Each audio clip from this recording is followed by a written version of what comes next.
Hi guys, it's me. My voice isn't completely back to normal, but I wanted to come on anyway.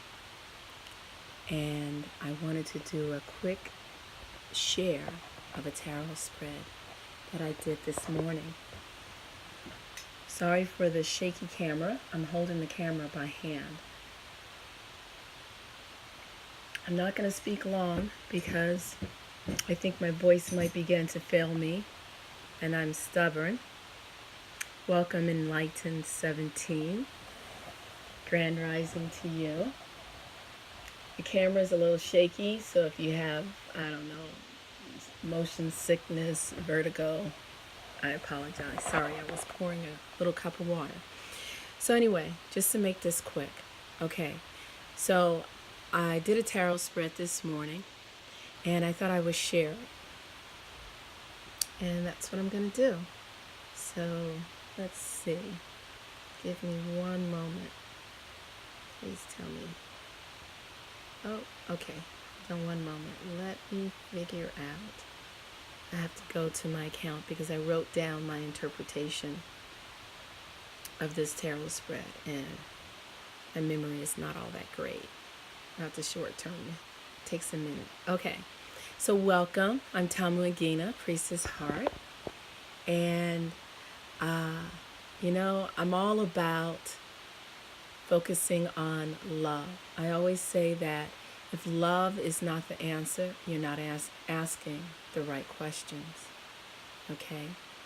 And let me just say, when I speak of love, I'm not talking about fluffy bunnies and being a doormat and all of that.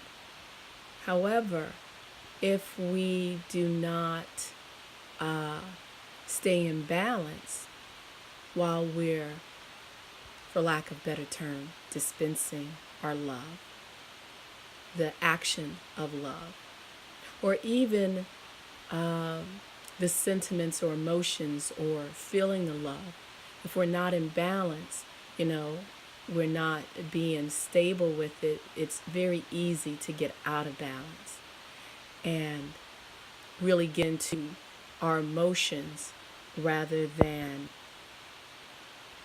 what is healthy and beneficial. So this is the spread that I pulled. And here's my little short, abbreviated interpretation of the spread. It is important to stand up and take charge of your emotions and of where you pour out your love energy. Love with clarity. Cherish that love.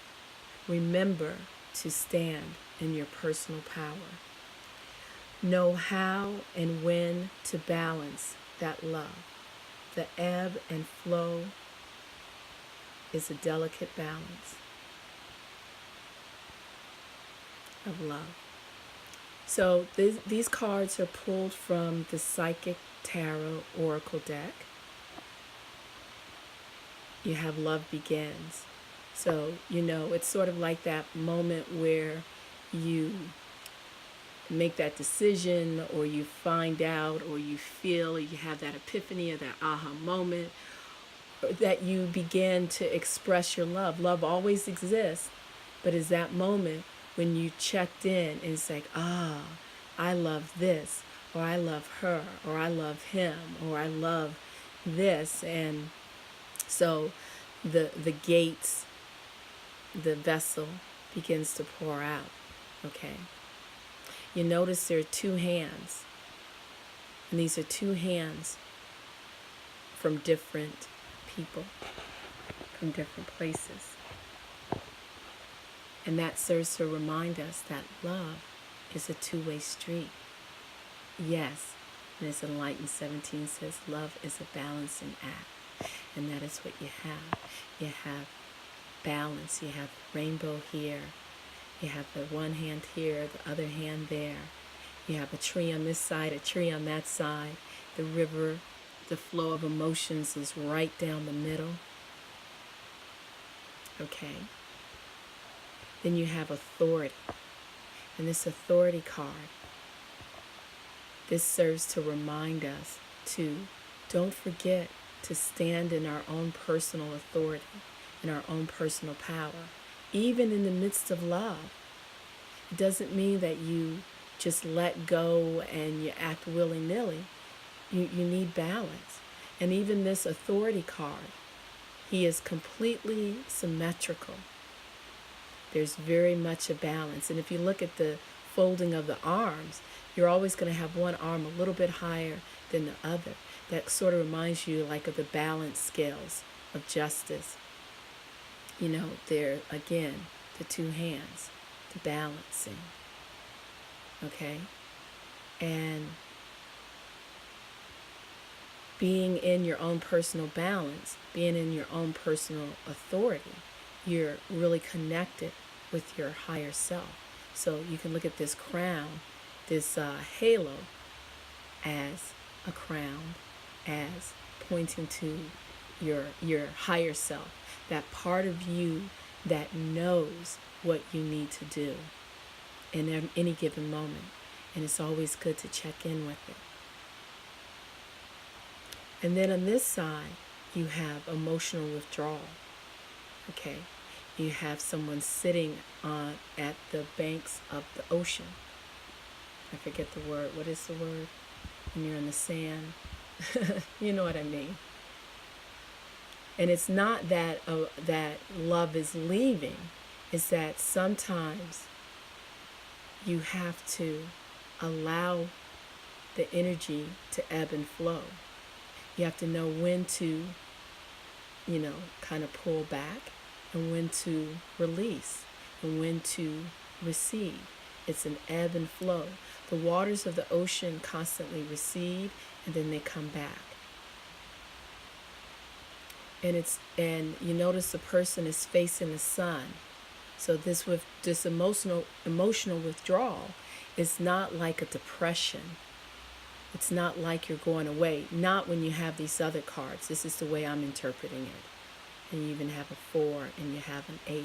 Perfect number, infinity, unity here. And again, my interpretation. It's important to stand up and take charge of your emotions and of where you pour out your love energy. Love with clarity. Cherish that love. Remember to stand in your own personal power, because isn't it easy to lose yourself in someone else? Even in your children, it's easy. I'm a mother of 4. 3 of them are grown. One little one is still at home. And it's so easy to lose myself in my children. But even in that love, I have to learn how to ebb and flow. And it's okay. So that brings me, after I did this spread, then I remembered on my bookshelf, I had this photograph. And you look on the back of the photograph. Whoops, there it is. July 96. July 96. Oh, let's see, July 96. I had 2 children there. I had a 1.5-year-old and let's see, was he 1.5? Actually, he was 1.5. So he was 1.5, and I had a child that was almost 1. So 1.5 and half a year old, 2 boys. They're both now in grad school, 2nd year grad school and 1st year grad school. I digress. Back to this rose. This is a photograph of a rose that bloomed on a rose bush that I nurtured. I purchased this rose bush at maybe Home Depot. And it was a beautiful, soft, pinky peach color, and I thought it was so beautiful. And I come from a family, my mother, my grandmother, my aunts, they were all green thumbs, and I couldn't keep anything alive other than children. But I got this rose bush and I was determined to keep it alive. And if I recall, I think it only blossomed maybe 1 or 2 roses. and this was the most beautiful of them. And I'll share with you, after my meditation on the tarot spread, I decided to write up something about this rose, because as soon as I did the tarot spread, I immediately thought of this picture that I had. And so I'll share with you what I wrote about the rose. I titled it Love. 2 days ago, I happened to find this picture of a rosebud. This rose blossomed from a rose bush that I nurtured 22 years ago. On the back of the photo is handwritten by me the date July 96. I was so proud of this rose that I painted a large portrait of it. The painting was sold to someone in Chicago, which is kind of interesting because Chicago is the land of my birth. It was a labor of love, that painting, just as the nurturing of the rose blossom was a labor of love. This photo of the rose serves as one more reminder of how precious life is, how fleeting time is, and how important and meaningful it is to nurture love in our lives. Take nothing for granted. Cherish your relationships. Cherish your love. And I will add to that, cherish yourself. Enlightened 17 says, I killed a cactus. Don't give up, Enlightened 17. I would say 70% developed my green thumb by nurturing jade plants. Jades. So, yeah, don't give up, dear. You can do it. Anyway, that's my tarot spread for you this weekend. It was very meaningful to me, and I hope that it can serve as meaning for you. And I'll just show you. It's the Psychic Tarot Oracle deck. I like it because it sort of combines oracle cards and tarot cards in one. And it's actually a smaller deck than the 78. It has the 22 major arcana, and it has, I can't remember, I think it goes up to 9 or 10 in the courts, and so these are like the court cards, but it doesn't have the king. I don't think it has the king and queen. It just has 1 through 10. So 1 through 10 and 32. No, 22 is what, 32? Something I can't think. Anyway, and it has 7 major arcana cards. So it's a very short, it's a much abbreviated deck, and it gets right to the point, and it combines both my love for, yes, it can be found on Amazon. It combines my love of tarot and my love of oracle cards all in one. And this is the back. Isn't that beautiful? This is, sacred geometry. Yeah. And it's a different departure. I'm a big Rider-Waite Smith deck fan. And it's a departure from that because it uses contemporary images of people, such as their version of the Fool card.